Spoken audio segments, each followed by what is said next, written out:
پہاڑی زبان میں اپڈیٹ سنیے۔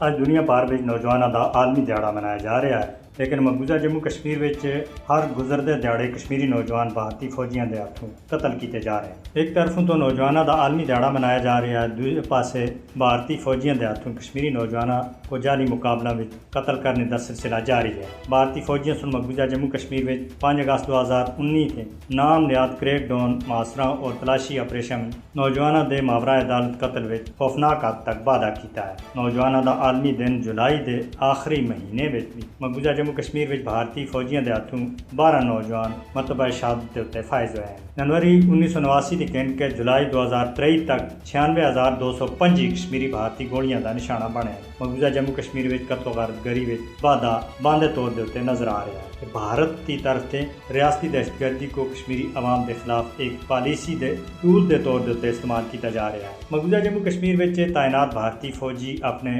جائز حق خود ارادیت کا مطالبہ کرنے کی وجہ سے کشمیری نوجوانوں کو بے دردی دے نال قتل کر رہے ہیں۔ شہید برہان وانی دے باپ تھی بغیر تاریخ کشمیر اتکرڑیے کہ کیونکہ وہ کشمیر دی جدوجہد آزادی دا ایک چمکتا ستارہ سے کشمیری نوجوانوں دی ٹارگٹ کلنگ منظم نسل کشی دے مترادف ہے۔ مودی دی زیر قیادت بھارتی حکومت کو سمجھانا چاہیے کہ ظلم اور بربریت کشمیری عوام کو نہ اس سے پہلے دبایا گیا ہے اور نہ آئندہ دبایا جا سکتا ہے۔ بھارت کشمیری نوجوانوں کو قتل تو کر سکتا ہے، لیکن ان دے عزم اور حوصلہ کو شکست نہیں دے سکتا۔